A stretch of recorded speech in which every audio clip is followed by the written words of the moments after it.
Hello everyone, again आप लोगों का बहुत बहुत बहुत बहुत स्वागत है हमारे आज के क्लास में। इसके पहले हमने इंट्रोडक्शन पढ़ा था, मीनिंग पढ़ा था एंड इसके कुछ कैरेक्टरिस्टिक्स हमने पढ़ लिए थे, जहां पे मैंने आप लोगों को बताया था कि कैरेक्टरिस्टिक्स में कुछ वर्ड जो है बहुत ज्यादा इंपॉर्टेंट है ना। तो चलिए वही वर्ड्स को एक बार फिर से मैं आपको बता देता हूँ एंड देन आगे की जर्नी हमारी चालू करते हैं। सबसे पहली बात है कि परवेसिव मतलब क्या था। जस्ट सेकेंड, यहाँ पे हमारा हाईलाइटर का कलर थोड़ा सा चेंज हो गया। हाँ, एक सेकेंड, ठीक है। तो सबसे पहली बात कि परवेसिव, मैंने आपको बताया था ये वर्ड आपके लिए इंपॉर्टेंट है। परवेसिव, परवेसिव मतलब क्या होता है सर? परवेसिव मतलब होता है कि जो मैनेजमेंट है ना, ये सारे टाइप्स ऑफ ऑर्गेनाइजेशन में लगता है। सारे टाइप्स ऑफ ऑर्गेनाइजेशन मतलब, तो जनरली हम चार चीजों की बात करते हैं।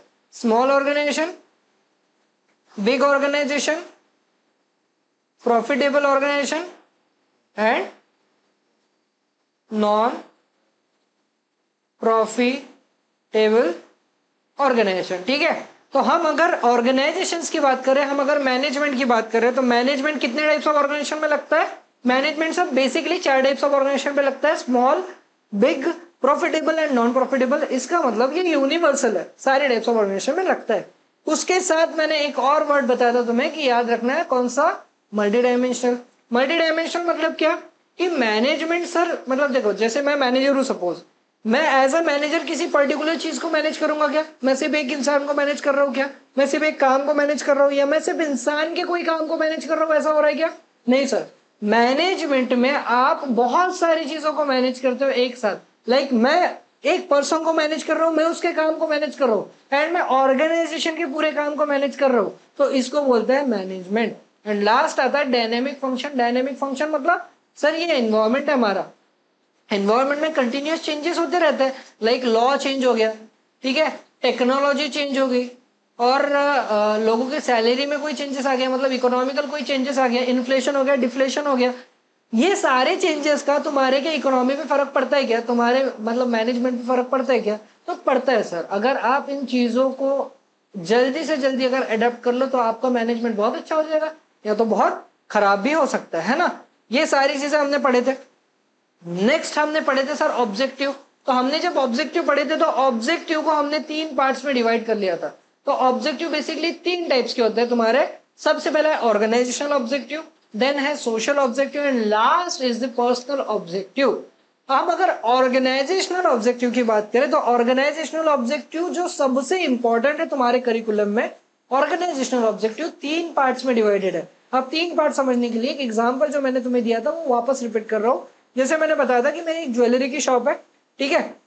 अब ज्वेलरी की शॉप में सपोज मेरे आजू बाजू बहुत प्रीमियम ज्वेलरी की शॉप्स है जो ऑलरेडी बहुत फेमस है, या जिनका लोगों के बीच में ऑलरेडी नाम है। लाइक कंडेलवाल ज्वेलर्स, पी एंड मतलब पुणे एंड गाडगे सन्स, ठीक है, रोकड़े ज्वेलर्स, ये सारे बहुत ऐसे फेमस नाम है। और उनके बीच में अगर मैं अपना नाम लेके चले जाऊं, फिसके ज्वेलर्स डाल दिया, ठीक है, तो अगर मैंने फिसके ज्वेलर्स डाल दिया तो क्या फिसके ज्वेलर्स अचानक से जैसे ही मैंने अपना शॉप डाला वैसे ही चलना चालू हो जाएगा, वैसे ही प्रॉफिट कमाना चालू हो जाएगा? क्या नहीं होगा। वहां पे मुझे सबसे पहले मार्केट में टिकना पड़ेगा। अब टिकना पड़ेगा मतलब मुझे मार्केट में सरवाइव करना पड़ेगा।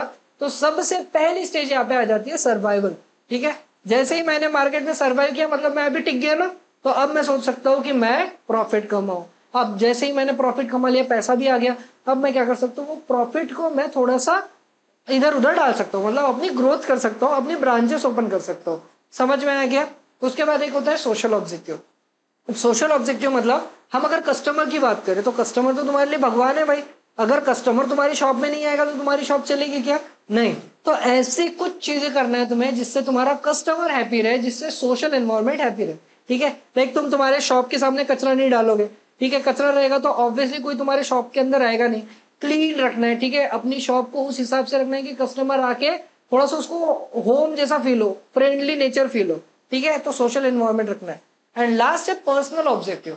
अब तुमने ऑर्गेनाइजेशन के बारे में सोच लिया, तुमने लोगों के बारे में सोच लिया, अब बारी है तुम्हारे खुद की। अब तुम्हें खुद के बारे में सोचना है। खुद के बारे में सोचने का मतलब क्या है? अब तुम्हारे एम्प्लॉयज को ट्रेनिंग दो जिससे तुम प्रॉफिट कमा पाओ, ठीक है, कुछ ऐसी एक्टिविटीज करो जिससे तुम्हें प्रॉफिट मिले। तो अब तुम्हें पर्सनल ग्रोथ करनी है, अब तुम्हें पर्सनल ऑब्जेक्टिव के बारे में सोचना है।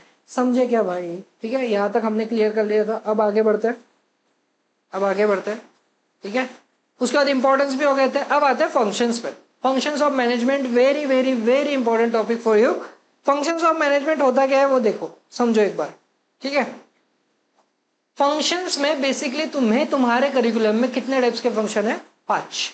तो पहले से 5 ही है क्या? पहले से 5 नहीं, पहले 6 थे। पहले थे planning, organising, staffing, directing, controlling and एक एक्स्ट्रा था जो कि था कोऑर्डिनेटिंग। कोऑर्डिनेटिंग हटा दिया गया है, उसका रीजन क्या है वो बाद में डिस्कस करते हैं। अब सबसे पहले तुम्हें करिकुलम में कितने हैं? 5। तो तुम्हें 5 ही समझना है। बट ये तुम्हारे लिए इतने इंपॉर्टेंट है समझना, उसका रीजन है क्योंकि ये पर्टिकुलर जो फंक्शन है ना, ये पर्टिकुलर फंक्शन तुम्हें पर्टिकुलर चैप्टर के बेस में भी आगे दिया हुआ है। तो तुम्हें ये समझना बहुत इंपॉर्टेंट है।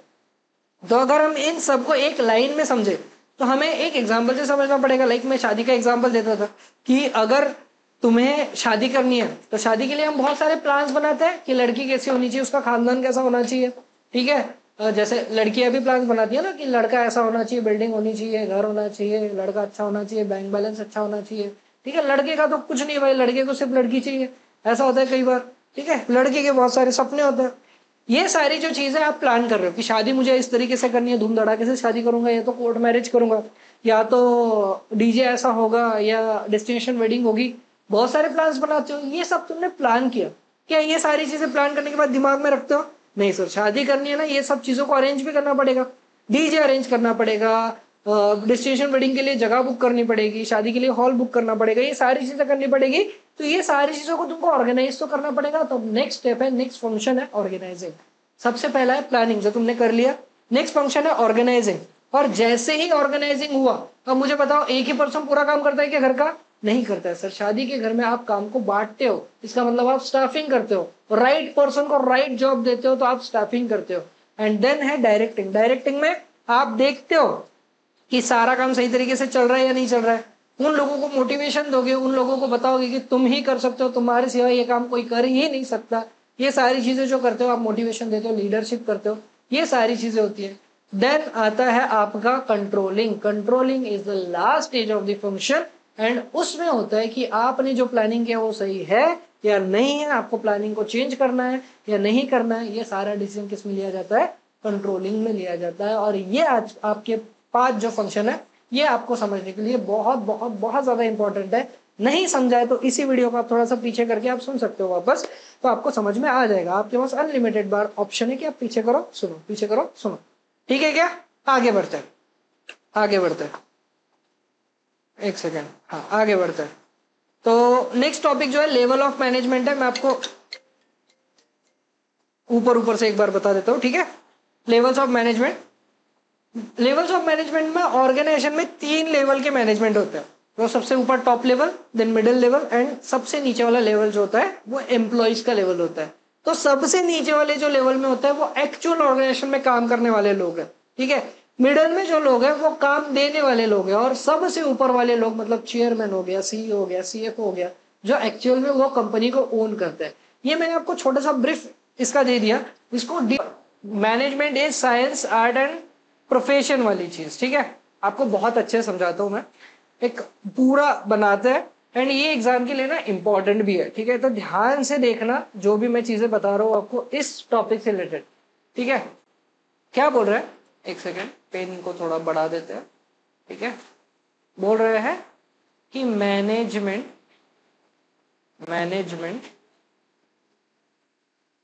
तुम्हारा साइंस को भी 100% जस्टिफाई करता है, मैनेजमेंट तुम्हारा आर्ट को भी 100% जस्टिफाई करता है, और मैनेजमेंट तुम्हारा प्रोफेशन को भी 100% जस्टिफाई करता है या नहीं, ठीक है।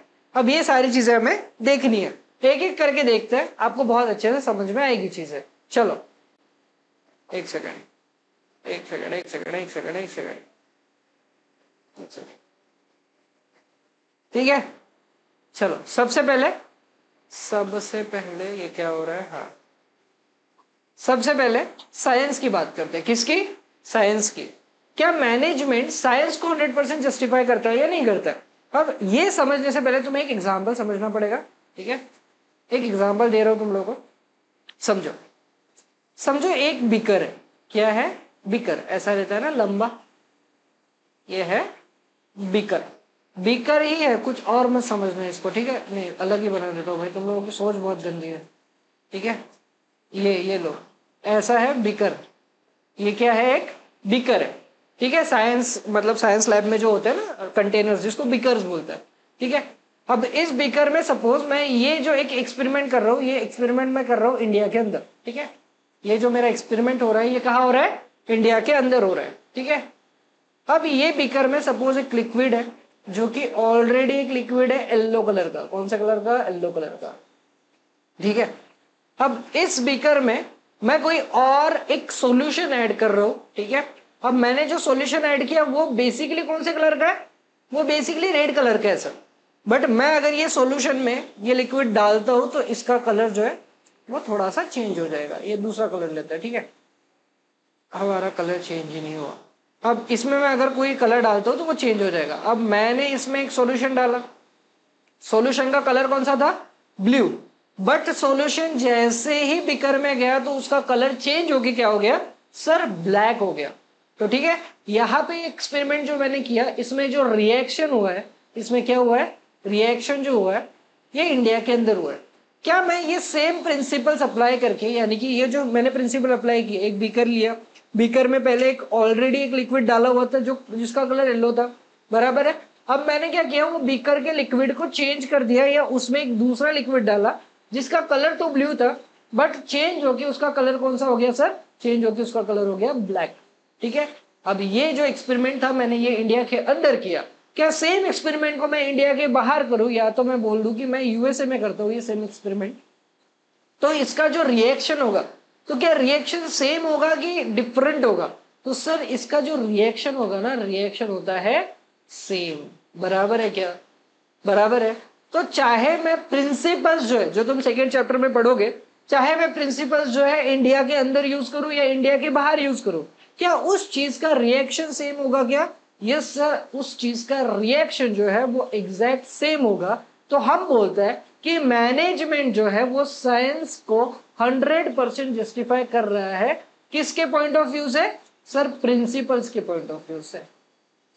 ठीक है क्या? ठीक है क्या? तो मैनेजमेंट साइंस को 100% जस्टिफाई कर रहा है। किसके पॉइंट ऑफ व्यू से सर? प्रिंसिपल्स के पॉइंट ऑफ व्यू से, ठीक है? अब यहां पे हम लोग एक और चीज देखते हैं, यहां पे एक और चीज देखते हैं। यहां पे हम अभी बात करते हैं आर्ट की। किसकी? आर्ट की। क्या तुम्हारा मैनेजमेंट आर्ट को 100% जस्टिफाई कर रहा है या नहीं कर रहा है, इसकी बात करते हैं, ठीक है? देखते हैं, चलो समझो। अब हर ऑर्गेनाइजेशन में एक पर्सन होता है जिसको तुम मैनेजर बोलते हो, ठीक है? मैनेजर का काम क्या होता है सर? मैनेजर का काम होता है आपको सही राह दिखाना, आपको काम देना, आपको मोटिवेट करना। अब मुझे बताओ, क्या हर मैनेजर के अंदर ये 2 या 3 चीजें होगी कि नहीं होगी? सबसे पहली, मोटिवेशन देने की स्किल होगी कि नहीं होगी? मैनेजर के अंदर होती है सर।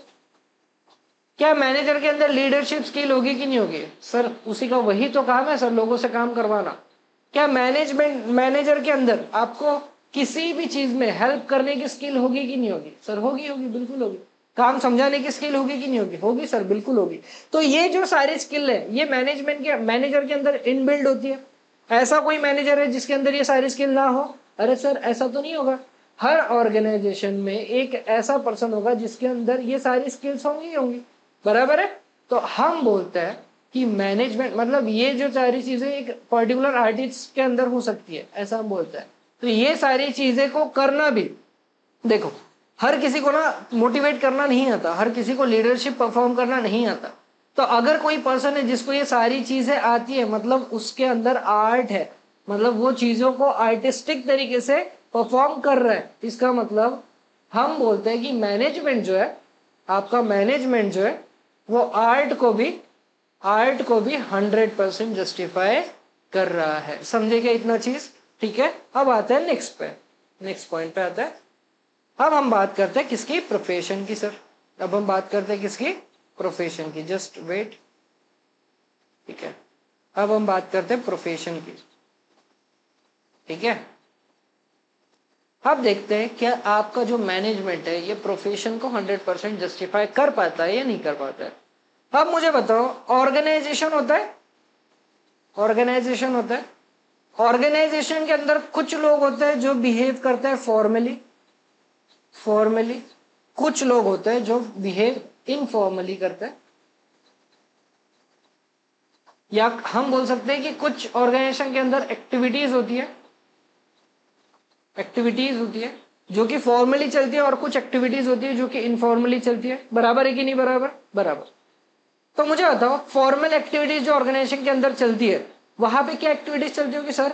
बॉस जो है अपने एम्प्लॉय के साथ बात कर रहा है, बराबर है। बॉस अपने एम्प्लॉय के साथ गले में हाथ डाल के बात करता है क्या?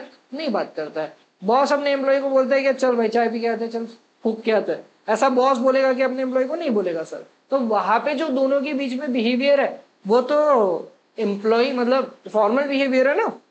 मैं अगर अपने बॉस को, सपोज मैं कहीं पे आईटी सेक्टर में काम करता हूँ, मेरा बॉस है, मैंने अपने बॉस को लेटर लिखा, जो ईमेल लिखते हैं हम लोग बॉसेस को, ठीक है। तो बॉसेस को ऐसे ईमेल लिखेंगे क्या? कोई लेडीज बॉस हुई तो उसको आई लव यू का ईमेल लिखोगे क्या? तुम ईमेल में आई लव यू लिखोगे क्या? नहीं लिखोगे सर। वहां पे हम फॉर्मली बिहेव रखते हैं। तो हम इनफॉर्मल चीजें यूज कर सकते हैं क्या? नहीं यूज करते। लाइक सपोज करो मैं कोई लीव का एप्लीकेशन भी डाल रहा हूँ, तो मैं अगर लीव का मेल भी पोस्ट कर रहा हूँ तो मैं ऐसा नहीं बोल सकता कि मेरा घूमने का मन कर रहा है तो मैं छुट्टी में जा रहा हूँ, ऐसा मेल नहीं लिखूंगा। एक प्रॉपर फॉर्मेट होता है, तो उसको बोलते हैं फॉर्मल बिहेवियर। बट मुझे ऐसा बताओ कि कोई ऑर्गेनाइजेशन ऐसा होगा जिसमें टोटली हम फॉर्मली ही बिहेव करेंगे, थोड़ा सा भी इनफॉर्मल बिहेव नहीं हो सकता? ऐसा कोई ऑर्गेनाइजेशन होता है क्या? नहीं सर। सपोज करो एक एम्प्लॉय है और ये उसका दूसरा एम्प्लॉय है, मतलब कलीग है, बराबर है। एक एम्प्लॉय दूसरे कलीग के साथ हंस भी नहीं सकता, बात भी नहीं कर सकता, उसके साथ कहीं घूमने भी नहीं जा सकता, ऐसा होता है क्या? नहीं। ऑर्गेनाइजेशन के अंदर रहो, एक सीट पे तुम्हारा एम्प्लॉय बैठा है, एक सीट पे तुम बैठे हो, एक दूसरे की तरफ देख के हंसना भी नहीं, जोक भी क्रैक नहीं करना, ऐसी चीजें होगी क्या? नहीं होगी सर। तो ऑर्गेनाइजेशन क्या फुल्ली फॉर्मल रह सकता है क्या? नहीं रह सकता। उसमें कुछ इनफॉर्मल चीजें भी होनी चाहिए, तभी तुम्हारा ऑर्गेनाइजेशन चलेगा। तो मुझे बताओ, क्या 100% प्रोफेशनल बिहेवियर को जस्टिफाई कर रहा है क्या? मतलब ऑर्गेनाइजेशन के अंदर 100% प्रोफेशनल ही बिहेवियर रखना पड़ेगा, इनफॉर्मल बिहेवियर नहीं रख सकते, ऐसा होगा क्या? नहीं होगा सर। आपको ऑर्गेनाइजेशन के अंदर फॉर्मल एंड इनफॉर्मल का कॉम्बिनेशन लेके चलना पड़ेगा, ठीक है ना? कॉम्बिनेशन लेके चलना पड़ेगा। तो क्या जो मैनेजमेंट है वो प्रोफेशन को 100% जस्टिफाई कर पा रहे हैं क्या? नहीं कर पा रहे हैं। ये हम बोल सकते हैं कि 50-50 कर रहा है, 50-50 कर रहा है। समझे क्या? इतनी चीजें समझ में आई।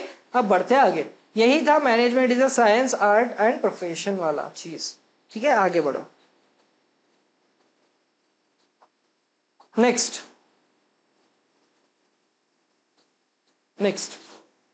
समझो। अब यहां पे हम आ रहे हैं लेवल्स ऑफ मैनेजमेंट पे। ये तुम्हारे लिए बहुत ज्यादा इंपॉर्टेंट है। लेवल्स ऑफ मैनेजमेंट, ठीक है। समझो। अब मैं अगर लेवल्स ऑफ मैनेजमेंट की बात करूं ना, तो लेवल्स ऑफ मैनेजमेंट होते हैं 3। मैं आपको ना एक ऐसे कुछ बना के समझाता हूं तो आपको ज्यादा अच्छे से समझ में आएगा, ठीक है। एक सेकेंड।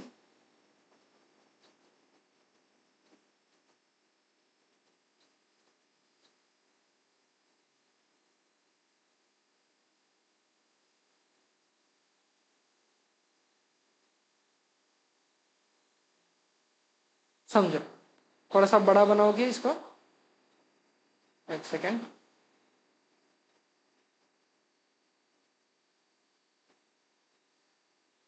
इसको थोड़ा बड़ा बनाकर,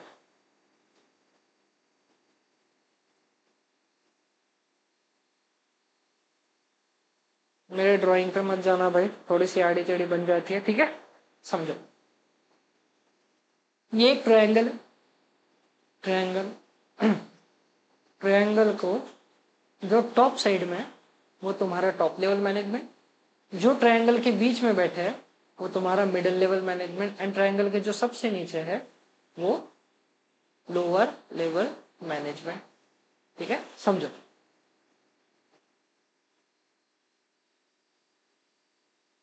चलो, हाँ। तो सबसे जो नीचे है वो लोअर लेवल मैनेजमेंट। समझो, जो ऑर्गेनाइजेशन में टॉप पे बैठे है वो टॉप पे मैनेजमेंट को क्या बोलते हैं भाई? वो टॉप पे जो मैनेजमेंट बैठे है उसको क्या बोलते हैं बताओ? ये जो टॉप पे बैठे हैं उनको क्या बोलते हैं? सर ये लोग होते हैं ऑर्गेनाइजेशन के मेन पर्सन। ये जो ऑर्गेनाइजेशन के मेन पर्सन होते हैं, लाइक सीईओ होता है, सीएफओ होता है, बराबर है, सीएस होता है, सीए होता है, या आप बोल सकते हो चेयरमैन होता है। क्या होता है? चेयरमैन होता है। और क्या होता है ऑर्गेनाइजेशन के अंदर? चेयरमैन हो गए, या आप बोल सकते हो प्रेसिडेंट या वाइस प्रेसिडेंट हो गया। ये सब ऑर्गेनाइजेशन के बड़े लोग हैं, ठीक है, जो ऑर्गेनाइजेशन का मेन पिलर बोलते हो या जो ऑर्गेनाइजेशन का मेन काम संभालता है। उसके बाद होता है एम फॉर मतलब मिडल वाले लोग, जो मैनेजर वाले लोग होते हैं, ठीक है, जो मैनेजर वाले लोग हैं। और सबसे नीचे है लोअर लेवल ऑफ मैनेजमेंट, मतलब जो एक्चुअल तुम्हारे ऑर्गेनाइजेशन के अंदर काम कर रहे हैं, या तुम उनको बोल सकते हो जो तुम्हारे एम्प्लॉइज है, ठीक है। जो तुम्हारे एम्प्लॉइज है वो कौन से मैनेजमेंट के लेवल में आते हैं? लोअर लेवल के मैनेजमेंट में आते हैं, बराबर। अब अगर मैं टॉप लेवल की बात करूं, टॉप लेवल, तो सबसे जो इंपॉर्टेंट डिसीजंस रहेंगे वो ऑर्गेनाइजेशन के कौन लेंगे? इंपॉर्टेंट डिसीजंस जो रहेंगे ऑर्गेनाइजेशन में कौन लेगा? सर ऑर्गेनाइजेशन में इंपॉर्टेंट डिसीजंस लेने का काम किसका है? ऑर्गेनाइजेशन में इंपॉर्टेंट डिसीजन लेने का काम सीईओ, सीएफओ या टॉप लेवल मैनेजमेंट बोल सकते हो। उसके बाद जो भी इंपॉर्टेंट डिसीजन लिया है वो पास किसको करेंगे? वो मतलब उस जो डिसीजन लिया, सपोज कोई काम करना है या कोई टारगेट अचीव करना है, तो वो आगे किसको पास करेंगे? वो काम वो मिडिल लेवल को करेंगे, मैनेजर्स को करेंगे। एक सेल्स मैनेजर है, प्रोडक्ट मैनेजर है, या फाइनेंस मैनेजर है, ये सारे लोगों को पास करेंगे। ये इंफॉर्मेशन जैसे ही मिडल वालों को मिल जाती है, मिडल वाले क्या करेंगे सर? मिडल वाले ये काम किसको देंगे? लोअर को देंगे। तो आप देखते होंगे कई बार मैनेजर काम नहीं करते, बट मैनेजर क्या करते हैं? काम देते हैं, काम समझाते हैं। तो उनको जो काम है जो ऊपर से मिला है उसको वो समझाने का काम करते हैं, किसको? लोअर लेवल ऑफ मैनेजमेंट को करते हैं। इतना समझा क्या? ये सारी चीजें, ठीक है। ये हो गए लेवल्स ऑफ मैनेजमेंट तुम्हारे, बहुत ईजी है ये सारी चीजें, ज्यादा कोई टफ है नहीं इसमें, ठीक है। एक सेकेंड, ठीक है। अब लास्ट में आते हैं हम लोग कोऑर्डिनेशन पे। किस पे?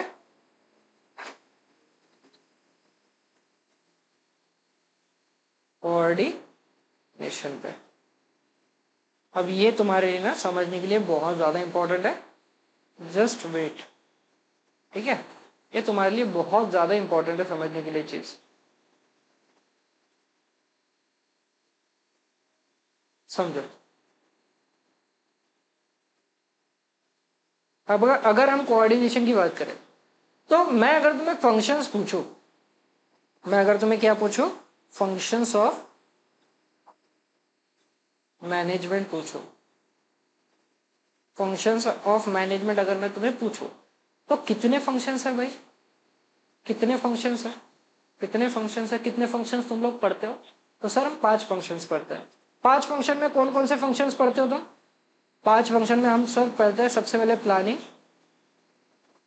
उसके बाद हम पढ़ते हैं ऑर्गेनाइजिंग, उसके बाद हम पढ़ते हैं स्टाफिंग, उसके बाद हम पढ़ते हैं डायरेक्टिंग, एंड लास्ट में हम पढ़ते हैं सर कंट्रोलिंग। क्या पढ़ते हैं? कंट्रोलिंग। तो क्या पहले से 5 ही फंक्शंस ऑफ मैनेजमेंट है क्या? मेरा ये क्वेश्चन है। क्या पहले से जो फंक्शंस ऑफ मैनेजमेंट है ये 5 ही है क्या? तो नहीं सर, पहले से 5 ही फंक्शंस ऑफ मैनेजमेंट नहीं है। पहले फंक्शंस ऑफ मैनेजमेंट हुआ करते थे 6। The coordination is one of the function of management. अब कोऑर्डिनेशन को हटाया क्यों गया, उसका रीजन क्या है ये समझते हैं। कोऑर्डिनेशन को हटाया क्यों गया ये समझते हैं। चलो, अब जैसे कि मैंने आपको बताया कि पहले फंक्शंस ऑफ मैनेजमेंट कितने थे, तो पहले फंक्शंस ऑफ मैनेजमेंट थे 6। कोऑर्डिनेशन एक फंक्शंस ऑफ मैनेजमेंट था, उसको हटाया क्यों गया? क्योंकि हम बोलते हैं सर कि जब भी हम ये 5 की बात करते हैं ना, हमें ये दिखता है कि इन 5 में ही कोऑर्डिनेशन है, इन 5 में आपस में ही कोऑर्डिनेशन होना चाहिए। तो कोऑर्डिनेशन अलग से कोई पॉइंट डालने का मतलब था नहीं।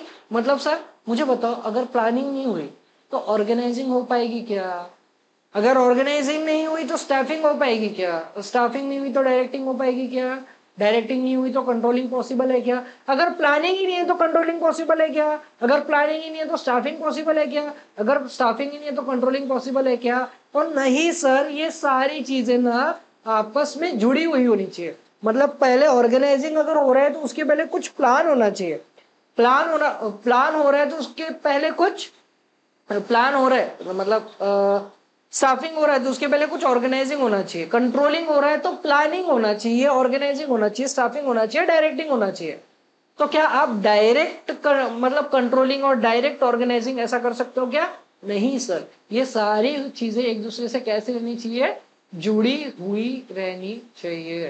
तो उसी को बोलते हैं सर कोऑर्डिनेशन। कोऑर्डिनेशन मतलब एक दूसरे से जुड़ी हुई चीजें। लाइक फाइनेंस डिपार्टमेंट का कोऑर्डिनेट करना चाहिए प्रोडक्ट से, प्रोडक्ट डिपार्टमेंट कोऑर्डिनेट करनी चाहिए सेल्स से। तो ये कोऑर्डिनेशन होना चाहिए, ठीक है? इसी को बोलते हैं सर कोऑर्डिनेशन। बाकी सिंपल है, कुछ नहीं। लास्ट पॉइंट समझो, कोऑर्डिनेशन के कुछ कैरेक्टरिस्टिक्स है। इंश्योर यूनिटी ऑफ एक्शन, मतलब सारे लोग मिलके काम करेंगे। Continuous process and deliberate function होता है। डेलिब्रेट फंक्शन मतलब कुछ अल्टीमेट गोल को अचीव करने के लिए होता है। एंड लास्ट में है integral part of management. Coordination manage मतलब ऑर्गेनाइजेशन के अंदर होगा या बाहर होगा? सर इंटीग्रल पार्ट है, अंदर होगा, अंदर होगा, समझे क्या? देन लास्ट में सबसे इंपॉर्टेंट चीज जो तुम्हारे एग्जाम में तुम्हें हर बार पूछता है, जो कि है difference between effectiveness and efficiency. किसका डिफरेंस पूछते हैं सर? किसका पूछता है? Effectiveness and efficiency. समझो, समझो क्या है। एक सेकेंड,